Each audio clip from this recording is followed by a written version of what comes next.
butterfly. Eh bien bonjour tout le monde, on se retrouve pour une toute nouvelle vidéo au parc Astérix. Et aujourd'hui est un jour particulier puisqu'en effet aujourd'hui c'est le tout premier jour de Peur sur le parc. Et vous savez à quel point j'aime beaucoup les événements d'Halloween. Et Peur sur le parc je ne l'ai pas fait depuis extrêmement longtemps. Je crois que ça fait 2014-2015 exactement, la dernière année où je suis venu au parc Astérix pour cet événement. Par contre il y a énormément de monde, j'ai peur que le parc soit vraiment blindé parce que tous les week-ends de septembre le parc était absolument infernal. Et là malheureusement j'ai l'impression que le sort se répète pour cette fin du mois de septembre. Parce que oui, l'événement Peur sur le parc commence dès le 30 septembre avec absolument toutes les animations. Bon, toutes les animations que propose le parc en journée Peur sur le parc, hein, puisqu'on a également les nocturnes Peur sur le parc. Et en contenu, qu'est-ce qu'on va avoir de beau? Alors malheureusement, on va surtout avoir beaucoup de pertes cette année puisque la foire aux citrouilles va malheureusement partir. La foire aux citrouilles qui est donc une Scare Zone. Et on a donc la Maison de la Peur qui est une maison hantée, voilà, qui connaîtra sa dernière saison pour plus ample de nouveautés plus tard. Mais aujourd'hui, c'est également l'ouverture d'une toute nouvelle maze qui s'appelle le Tombeau des Dieux, alors qui est payante, qui se trouve vraiment juste derrière Osiris, juste à côté du Star Flyer qui va ouvrir la saison prochaine. Des futures nouveautés, mais on en parlera juste après, ne vous inquiétez pas. Et ce sera l'occasion évidemment de découvrir des mazes parce que malheureusement j'ai pas tout fait comme maze ici. Je pense notamment aux catacombes que je ne connais absolument pas et la colère d'Anubis. Et ce sera l'occasion évidemment de donner un avis sur la Scare Zone qui était nouvelle l'année dernière, à savoir la malédiction du Sirius, qui se situe en fait dans l'enceinte même du spectacle Mava sur la Joconde. Donc évidemment Mava sur la Joconde n'est pas joué durant la période d'Halloween. Hâte de voir ça quand même parce que c'est quand même l'un des événements Halloween le plus gros de France, malgré qu'on soit pas d'un niveau du Halloween Friday Night, hein. Vous savez, c'est mon événement Halloween de référence préféré que j'adore et dont il est difficile de m'en séparer, j'ai envie de dire. Et voilà, on va voir tout ça, ce sera une journée sympathique mais je pense bien chargée pour le parc Astérix. Là, la saison a été vraiment bien profitable pour le parc. Vous le voyez, la Via Antica a été décorée un petit peu sous l'ambiance Halloween et la playlist musicale a également été changée. Mais bon, nous, ce qui nous intéresse, c'est les mazes, les Scare Zones, les animations, voilà, faut que ce soit quali. Moi, j'ai des exigences élevées envers le parc Astérix parce qu'ils ont vraiment tout donné pour la nouveauté Toutatis. Il faut que l'événement Halloween suive derrière pour avoir une montée en gamme globale, en tout cas de l'offre. Que mine de rien, le prix augmente chaque année, hein. Donc tous ces petits détails là, toutes ces petites décorations ont évidemment leur importance. Donc tranquillement on va aller se diriger vers un Osiris Toutatis. On le fera en fin de journée, ne vous inquiétez pas, vous aurez la petite on-ride de ce merveilleux Toutatis, hein, pour pouvoir évidemment actualiser mon avis sur Toutatis parce que peut-être que cela a évolué entre temps, j'ai envie de dire. Mais c'est toujours bien de faire de temps en temps cette Inverted BM qui est quand même un immanquable au parc Astérix. Bon, vous voyez la différence là, il est 10h et beaucoup de personnes se dirigent vers le festival de Toutatis. D'ailleurs le parc le sait très bien et va justement bien gérer ce flux, c'est-à-dire vraiment de repousser les gens vers ailleurs que le festival de Toutatis, parce que sinon c'est goulot d'étranglement assuré. Donc là vous voyez, quand vous êtes sur les autres attractions, c'est beaucoup plus calme. Donc là on arrive tranquillement dans la zone d'Osiris. Je trouve ça toujours un petit peu dangereux ces histoires de on lâche une corde et puis les gens courent comme des cinglés. Ça je vous l'avais déjà évoqué lors de l'ouverture de Toutatis. Pour moi c'est ce qu'il y a de plus dangereux en termes de gestion des flux. Mais bon, on va pas refaire le même topo. Donc on va parler du Tombeau des Dieux juste après. On va aller se faire une petite on-ride d'Osiris tranquillement, de bon matin. Donc ce sera un peu froid j'ai envie de dire.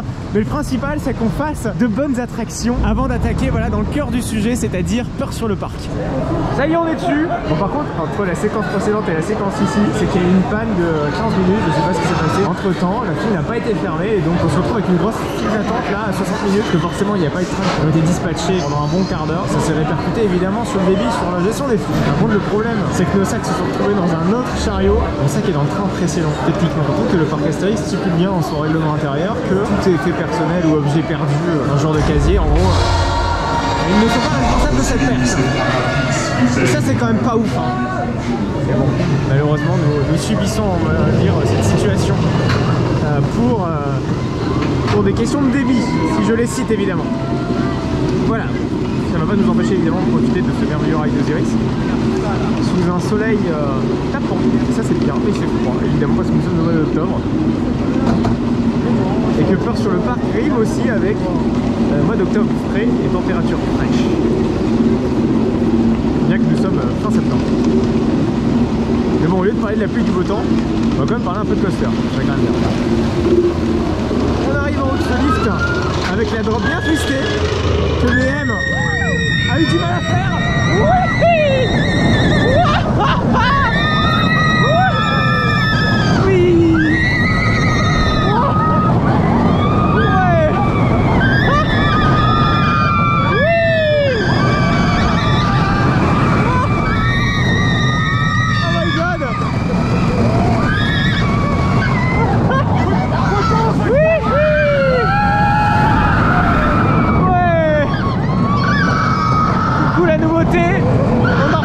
juste après. Petit coup d'airtime quand même. Oui. Waouh. Ah, le vent il est frais hein. Oui. Ouais. Et la zone de frein. Votre ceinture de sécurité. Bon, Osiris c'est toujours bien, même à froid hein. Et ça c'est cool. Alors regardez tout en bas à gauche, enfin même sur la gauche, juste après le transfert train, vous avez donc un bâtiment. C'est là où donc se situe la Haunted House, donc le tombeau des dieux, qui sera ouvert dès tout à l'heure, donc dès midi. Donc la façade visiblement a bien été terminée et faut le dire quand même, hein, c'était pas gagné d'avance parce qu'il y a encore une semaine, tout ça c'était pas fini quoi. Ils ont vraiment réussi leur pari en tout cas à l'ouvrir. Je ne sais pas si elle sera complète. Hein. Bon il est à 3 trains là et ça fait déjà une bonne minute qu'on poirote là sur ce train-ci. Un peu abusé quand même. Hein. C'est très très long et vous l'avez vu, la file d'attente est pleine, archi pleine. Il y en a même le parc à bœufs là qui est à l'entrée qui commence à se remplir. C'est vous dire que cette journée ne sera pas de tout repos. Ça y est, le train suivant dispatche enfin. Chouk.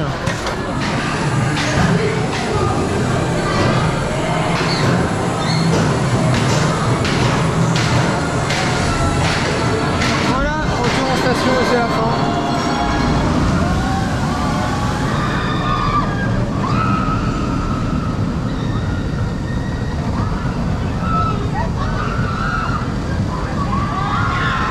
Bon Osiris, écoutez, c'est fait. Et il y a du mouvement en ce moment dans cette zone. Hein. Nous savons qu'aujourd'hui c'est donc un Starflyer, ou plutôt un Giant Swing ou je ne sais plus trop quoi. En tout cas ça ressemble à un Starflyer de chez Funtime, hein. Vous savez les grandes tours là qu'on peut retrouver notamment à Plopsaland, à Holiday Park. Voilà, des trucs qu'on ne construit plus depuis très longtemps. Mais que le parc Astérix a aujourd'hui décidé de construire en plein cœur de sa zone égyptienne. Donc il va y avoir une extension voilà, qui va être construite juste derrière la maze. Hein. Mais on va en reparler de cette fameuse maze parce que j'arrête pas de vous le teaser depuis tout à l'heure. Et donc cette Vertical Swing, voilà c'est comme ça que ça s'appelle parce que c'est de chez Amperla, va vraiment se dessiner pile à cet endroit-ci. Donc juste au-dessus de l'inversion, vous allez avoir le Vertical Swing là-bas qui va tourner. Ça va être assez bizarre de voir ça dans la zone égyptienne. Après évidemment je ne lâche pas la charrue avant les bœufs. Je laisse l'entièreté de la confiance à nos amis designers qui vont sans doute faire un boulot assez dingue. Et on sait que globalement ils savent bien faire les choses avec vous. Et petite précision, la Vertical Swing elle va s'appeler donc la tour de Numérovis, évidemment en référence au personnage d'Astérix et Obélix. Un nom qui est assez générique, mais ça on a l'habitude avec le parc Astérix. Donc la toute nouvelle maze va se situer juste ici, en tout cas à l'entrée, hein, le tombeau des dieux, j'arrête pas de vous en parler depuis tout à l'heure.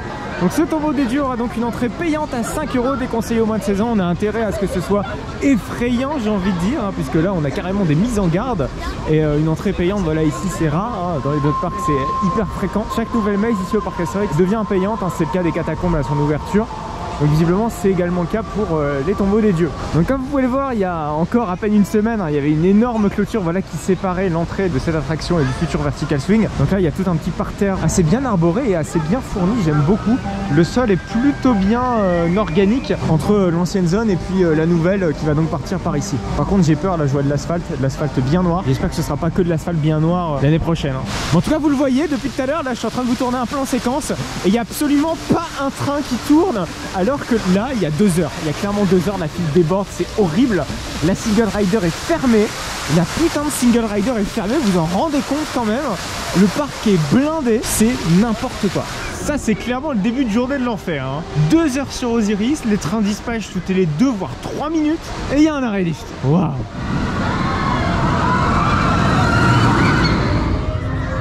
Dans la zone la plus emblématique de Peur sur le Parc, c'est la rue de Paris, c'est là où tout se passe. Et dans cette rue de Paris, il y a un bar clandestin, le sanglier de je sais pas quoi, qui est installé quelque part dans cette zone, mais a priori il y a une énigme qui nous permettrait de le trouver ce bar. C'est un bar clandestin, il faut vraiment essayer de chercher l'énigme et on va essayer de résoudre l'énigme au fur et à mesure. Et à la fin de cette vidéo, ou en tout cas presque à la fin, je vais vous montrer le bar du sanglier d'or.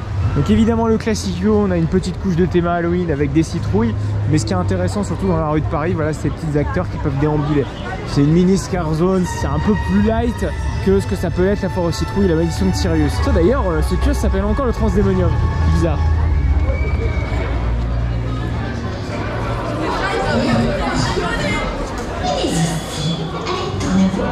Un peu partout dans la zone, vous avez des petits stickers là, le sanglier borgne, voilà c'est le nom du bar clandestin. Il y en a par terre, il y en a également sur certains murs.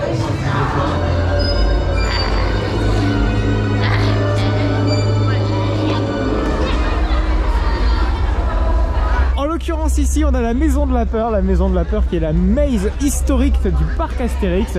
Je vous propose qu'on s'y engage dans la file d'attente pour pouvoir aller la faire et y donner un avis.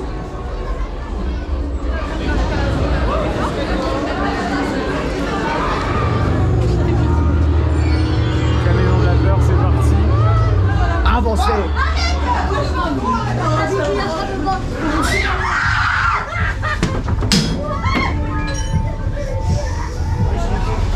Ah putain, il y a de la flotte. Arrête. Non.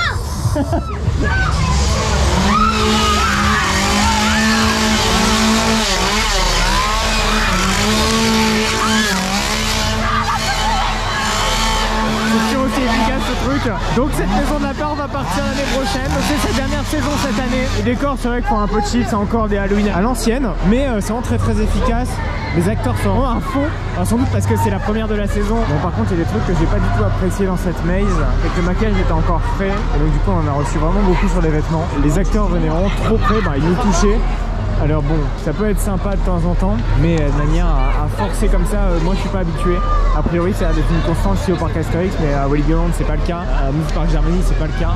En soi, ce qui m'a plus gêné dans le fait qu'ils nous auraient touché, c'est que moi j'ai reçu la tronçonneuse en plein genou, et je peux vous dire que ça fait un peu mal. Hein. Donc se retrouver blessé dans une maze et avoir les vêtements tachés de maquillage, c'est un peu moyen quoi. On est ici pour avoir peur, ça peut se faire mal.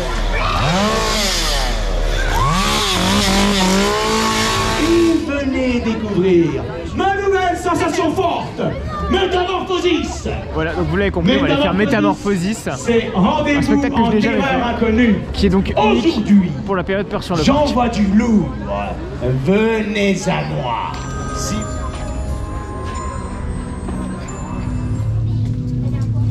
On ressort de Métamorphosis et il y a un gros point noir qui permet de ne pas profiter en tout cas du spectacle. C'est la salle qui est en pente mais dans le mauvais sens, c'est-à-dire que vous avez la scène et la scène elle est surélevée par rapport au bas, ce qui fait que du coup quand vous êtes à l'arrière en fait vous ne voyez rien, même quand vous êtes au 3e, 4e rang, et ben vous êtes petit, vous ne voyez rien quoi. Et il faudrait que la pente soit à l'inverse, c'est-à-dire le public de l'arrière soit en contre-haut.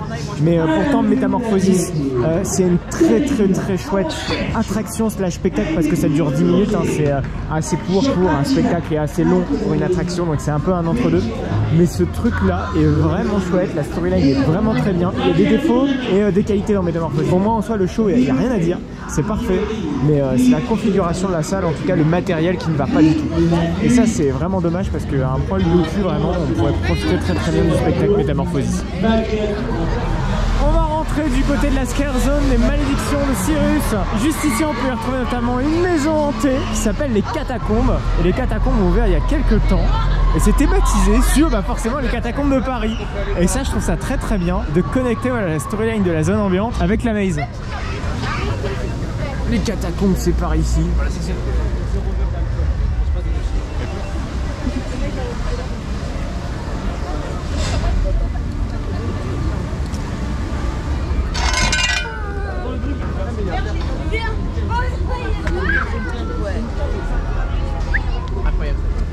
Bon, les catacombes c'est fait, vraiment c'est très chouette, on s'approche vraiment du niveau Walibi Holland, c'est vraiment bien.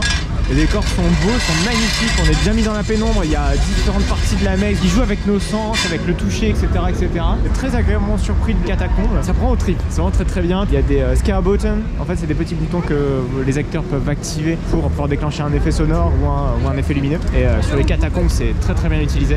On retrouve quelques petits effets qu'on peut retrouver notamment dans Below. Vraiment c'est assez chouette. Juste ici on a une maze qui est assez emblématique, c'est-à-dire tout au bout de cette allée, juste à gauche on a Goudurix. En suivant ce chemin on va tomber sur la colère d'Anubis. Par contre faut marcher hein. Donc comme vous l'aurez deviné, la colère d'Anubis c'est thématisé sur le dieu Anubis hein. Après je sais pas s'il y a plus de storyline ou s'il y a plus de détails que ça. Voilà, l'entrée est ici et on va pouvoir aller découvrir tout ça tranquillement, ou peut-être pas, hein. Les esprits vont peut-être nous faire peur, en tout cas je l'espère. Enfin, ça y est, le premier de la journée, un décès. Je suis très heureux de vous annoncer ça. 3 règle. La toute première, ne touche ni au décor, ni au monstre, par contre, quand vous touchez. Deuxième règle, nous ne sommes pas dans une maison de retraite, papy. Bah non, tu t'es trompé, mais bien dans une maison hantée. Impossible pour vous de faire demi-tour, passer la première pièce. Impossible. Il n'y a pas de sortie de secours. La troisième règle, le portable, c'est dans la poche qu'il reste. Aujourd'hui, on est rendu à 3 iPhones de pété. 3, rien que ça. On est très fiers de ce résultat. Dernière règle, et pas des moindres, mais celle-ci, je n'aurai pas le temps de vous en parler. De toute façon, elle ne t'aurait pas plu, c'est sûr. Bon, on ressent de la colère d'Anubis, hein, vous l'avez vu, on n'a pas le droit de filmer. Alors pour vous faire un bilan de cette maison hantée, il est assez clair, je vais vous faire vraiment quelque chose d'assez analytique, j'ai envie de dire. Je trouve que la maze elle est un petit peu en décrescendo. C'est-à-dire que vraiment le premier jeu d'acteur est absolument extraordinaire. Le gars qui joue le capitaine ou je ne sais trop quoi, le propriétaire de ce musée, j'en ai trop sur rien, était vraiment impeccable. Le décor était vraiment sublime. Cette histoire de visite un petit peu et en même temps parler aux visiteurs, je trouve, est vraiment très bien, faut le notifier. Par contre, plus on avance, moins il y a de ça présent.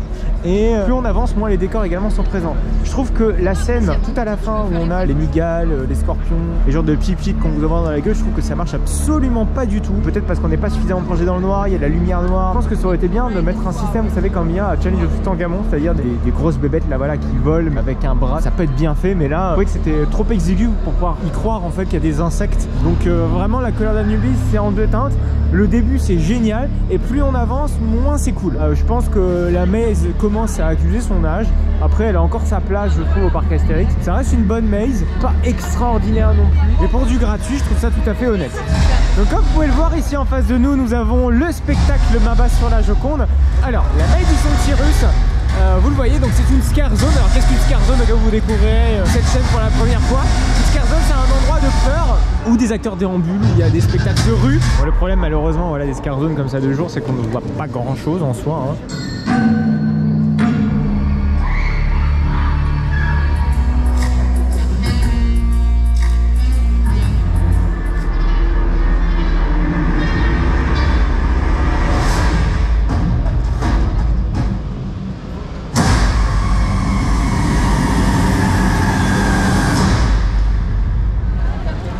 Donc nous voici face à la foire aux citrouilles, donc qui célèbre sa dernière saison. Il faut le rappeler, la foire aux citrouilles donc qui est une scare zone où on peut retrouver donc plein d'acteurs qui déambulent comme ça dans la zone et qui essaient évidemment de nous faire peur. Et voilà, il y a un spectacle un petit peu cyclique qui est joué dans ce genre de scare zone.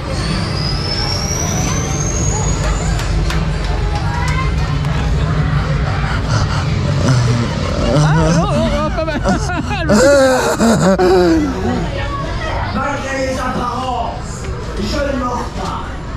Je me présente. Darchan. Essaye pour une culotte de cheval. Allez. Même le cathare envisageait de racheter une stand. Mais quand ils ont mis la mobile, ils ont pas personne. Les règles du jeu sont simples. Pour faire avancer votre monture, vous devez envoyer votre bille le plus loin possible. En la faisant. Momo veille à la bonne marche de la course. Même si ce n'est pas le physique de Robert Redford, c'est quand même l'homme qui bave à l'oreille des chevaux. Celui qui remporte cette course infernale, c'est celui qui pousse sa bille sans perdre la boule. C'est parti!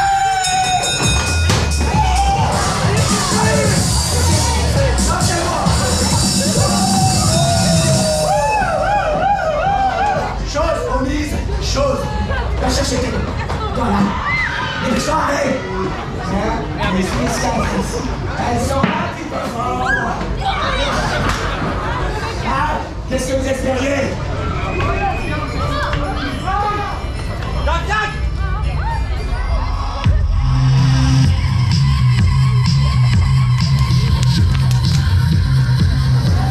La foire aux citrouilles c'est vraiment chouette hein.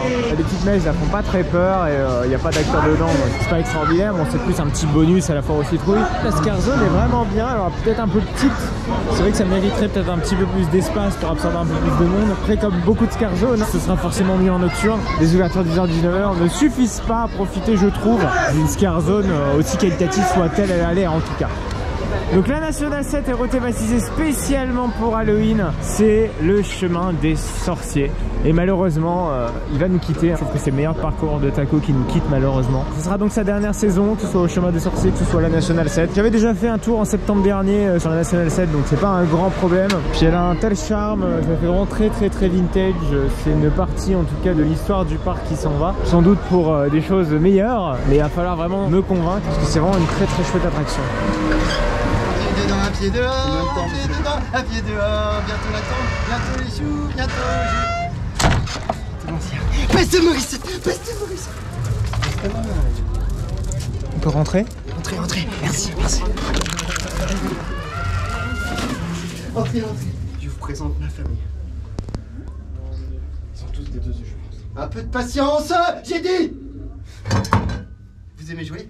Oui. Moi j'adore jouer aux énigmes. Pour rentrer dans le bar, il va falloir résoudre une énigme. Maintenant, vous êtes prêts? Oui. 8, je compte 8 cervelles. Vous allez trouver sans problème cette énigme que voici. Dans les déserts, je peux être un trésor. Ah, c'est Perforas. Ultime espoir du naufragé, sabré pour le retour des rescapés. Mon contenu vaut bien de l'or. Qui suis-je? Non, réfléchissez. Un trésor. Non. Encore une mauvaise réponse et je serai obligé de vous sortir. Réfléchissez. Attention, je répète l'énigme. Il y a un indice dans un tableau. Dans les déserts, je peux être un trésor. Ultime espoir du naufragé. Sabré pour le retour des rescapés. Il a dit ça, c'est pas ça. Vous n'êtes pas concentré, jeune homme, vous n'êtes pas concentré. Maintenant, je répète pour la 3e et dernière fois. Écoutez bien. Dans les déserts, je peux être trésor. Ultime espoir du naufragé. Sabré pour le retour des rescapés. Mon contenu vaut bien de l'or. Une Bouteille. Qui a dit bouteille? Vous pouvez entrer dans le bar. bouteille de... Bravo! Heureusement qu'on a quelqu'un d'intelligent. Groupez-vous. Vite. Papy Pépin, veux-tu bien les laisser entrer dans le bar, s'il te plaît? Donc là, on vient de résoudre l'énigme. Et donc, on va rentrer dans le bar, enfin, après 1h30 d'attente, alors qu'on avait 10 personnes devant nous. Donc nous sommes dans la file d'attente du Transdémonium. On va trouver direct. Vous prendrez bien un petit jus de rire. Eugène. Enchanté. Eugène. Tout à fait. Eugène. Enchanté. Bienvenue. Heureux de voir Christian Clavier. Un peu, non? Plus jamais. Ah d'accord, ok.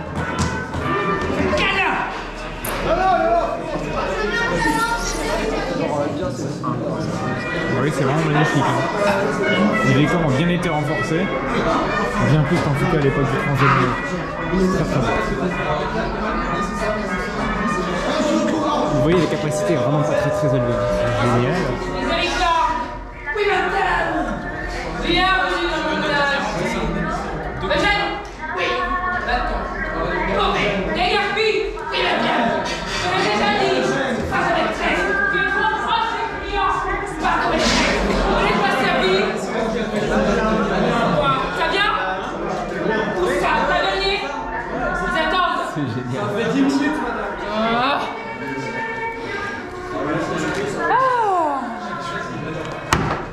Vous étiez déjà là tout à l'heure. Vous restez. Vous avez rempli un verre.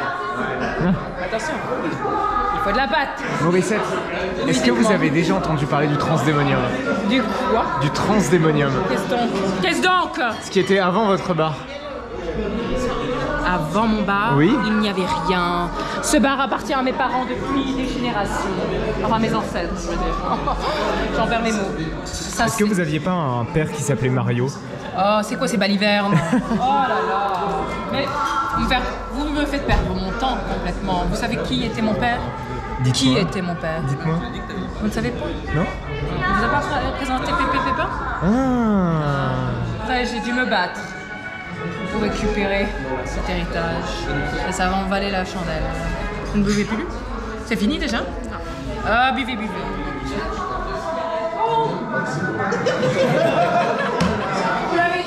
Voilà, on va quitter donc les sangliers borgnes. Donc on emprunte un petit passage, où juste derrière on a donc la patinoire. Ah, c'est vraiment bizarre d'être dans cette pièce là. Retour sur le parc ou ça fait bizarre? Bon écoutez, on a une immense chance de pouvoir pénétrer dans le sanglier borgne. Faut vraiment prendre son mal en patience parce que le débit est assez pourri, hein. Voilà, on peut pas mettre énormément de personnes là-dedans. Mais la storyline qui a été imposée à ça, l'actrice qui est absolument dingue, son jeu est vraiment très très bien. Faut le souligner, franchement, ça vaut son petit pesant de cacahuètes. Alors la conso est chère, on arrive sur des cocktails atteignant les 9, 10, 13 euros, des softs qui atteignent les 5 euros. Mais vraiment toute la storyline et le soin apporté vraiment aux différents personnages, vraiment chouette. Il y a des personnages qu'on n'a pas vus, hein. Il y a une rotation des personnages, les personnages qu'on a vus au début, c'était pas les mêmes qu'à la fin. Ce qu'ils nous ont fait là, c'est digne en tout cas d'un parc très qualitatif. Le fait que ce soit très peu de personnes peuvent y rentrer, ça donne un charme absolument dinguissime. Je suis sûr qu'à peine 1% des visiteurs du parc, et encore je suis gentil, peut-être 0,5% des visiteurs du PA prendront connaissance de ce lieu, iront dans ce lieu. C'est assez exclusif, on sent que voilà, c'est que les personnes qui ont vraiment l'envie d'y entrer peuvent y entrer. J'ai rarement vu ça dans un parc d'attractions. Et le fait de l'avoir fait, c'est... je tire mon chapeau bas, vraiment. Évidemment, nous allons surtout pas nous quitter sans faire un ride de Toutatis, parce que Toutatis c'est quand même l'attraction majeure du parc, et j'ai envie surtout de vous donner un avis un petit peu actualisé sur la bestiole, puisque mine de rien, voilà, la dernière fois qu'on l'a ridé c'était en période de forte chaleur. Par contre, vous voyez, la file d'attente est absolument interminable. Mais de toute façon, je crois qu'il n'y a pas les rallonges. Donc le parc Astérix a tendance à faire exprès à déborder les files d'attente sans mettre les rallonges.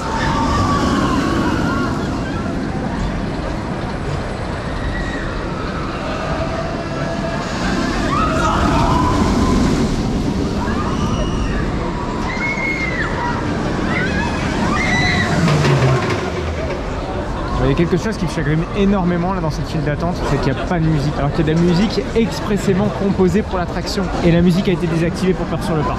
C'est assez décevant quand même cette histoire. Et on enlève déjà des choses qui lui sont pourtant bien propres. Donc il n'y a aucune animation d'Halloween dans la zone. Donc on est juste avant les portillons d'embarquement et regardez, on a un opérateur là, avec un caddie, c'est absolument laid. Au supermarché.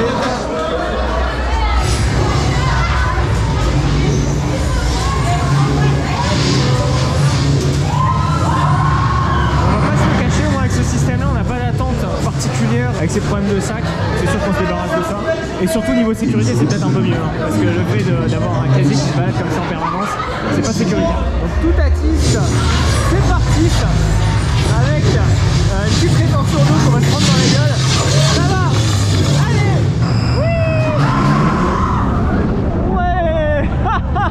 ouais. Et ça pendouille comme des jambonneaux. La petite photo, quelques petits virages évidemment avant d'attaquer dans le dur, c'est-à-dire le gros launch. Ouais. Et en arrière.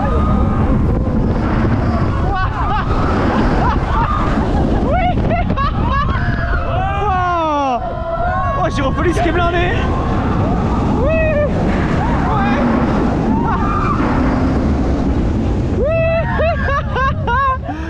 Coucou l'autoroute 1, et on est parti pour la suite du layout.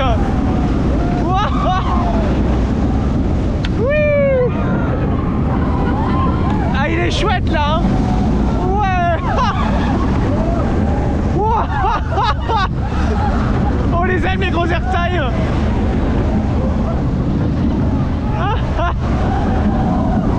Ouais. Et les deux derniers.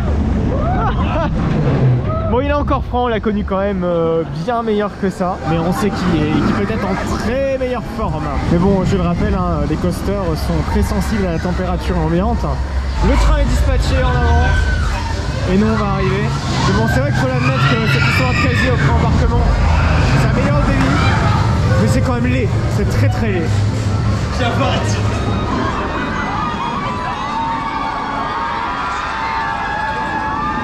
Bah, bilan, Toutatis c'est toujours génial, hein.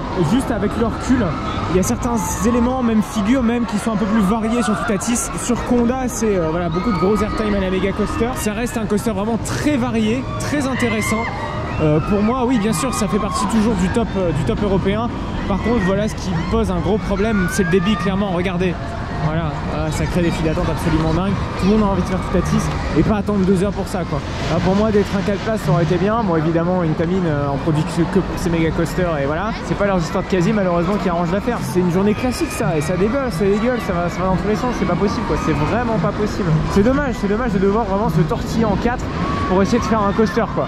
Mais bon, écoutez, après quand on est dedans c'est que du positif donc j'ai envie de dire venez sur des journées de plus faible affluence. Évidemment Peur sur le Parc n'est pas forcément une période très propice à faire des gros coasters, vu que le parc ferme à 19h.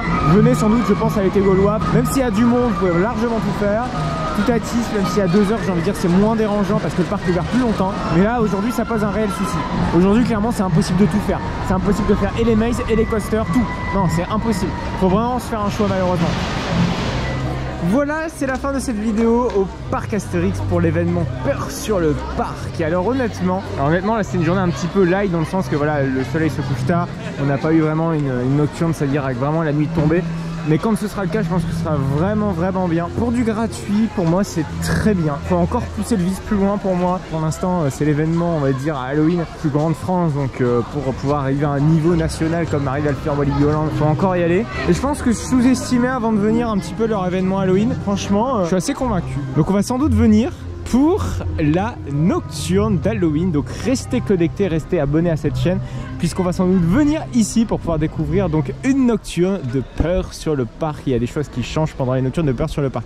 D'ailleurs il y a plein de choses que je ne vous ai pas présentées aujourd'hui, et notamment la nouvelle maze, le tombeau des dieux. Malheureusement on n'a pas eu le temps, et de toute façon comme c'était une maze payante, voilà c'était la dernière chose j'ai envie de dire à faire, comme moi Peur sur le Parc je ne connaissais pas trop. Mais le tombeau des dieux ça me tente bien quoi. Surtout qu'évidemment on va faire d'autres parcs d'attractions pendant la période d'Halloween, donc n'hésitez surtout pas à vous abonner puisqu'on va aller notamment à Walibi Holland pour la 4e, 5e fois je crois des Halloween Fright Night. Et leur événement Halloween absolument dingue, c'est le meilleur événement Halloween ever, clairement. On a fait Below l'année dernière. Below c'est une maze en fait où vous avez des grosses jambières et vous êtes carrément dans la flotte si vous voulez, vous avez des acteurs qui vous font peur, vous êtes littéralement dans les égouts, c'est absolument dingue cette maze. Et cette année on va faire Urban Explorer. Urban Explorer c'est une maze où vous pouvez retrouver des anciens objets du parc Walibi Holland, et on va également faire Final Sleigh Ride. Toutes les nouveautés du parc Walibi Holland avec ses Halloween Fright Night seront à découvrir dans ma vidéo. On va également se rendre à Plopsaland de Panne. Plopsaland de Panne propose un événement Halloween assez convaincant. Pareil, c'est du gratuit. Et en plus, il y a 3 nouvelles mazes. Donc les 3 mazes de l'année dernière sont désormais supprimées pour pouvoir être remplacées par 3 nouvelles. On a Candy Stain, Krampus et Mad Maze. Mad Maze, je sais plus trop ce que c'est, mais en tout cas, c'est une maze en mode labyrinthe. Enfin bref, vous allez découvrir tout ça dans la vidéo qui va être dédiée très prochainement. Donc abonnez-vous à cette chaîne, il va y avoir énormément de contenu sur Halloween. Merci à vous en tout cas de m'avoir suivi. N'hésitez surtout pas à aller voir donc la vidéo sur les Halloween Fright Nights de l'année dernière. En plus à Walibi Holland il y a des coasters absolument dinguissimes. Au-delà de ça il y a même des light shows sur les rides carrément en nocturne, c'est absolument magnifique. Donc si jamais vous voulez voir cette vidéo des Halloween Fright Nights à Walibi Holland, il ne vous reste donc plus que quelques secondes pour pouvoir cliquer sur la droite.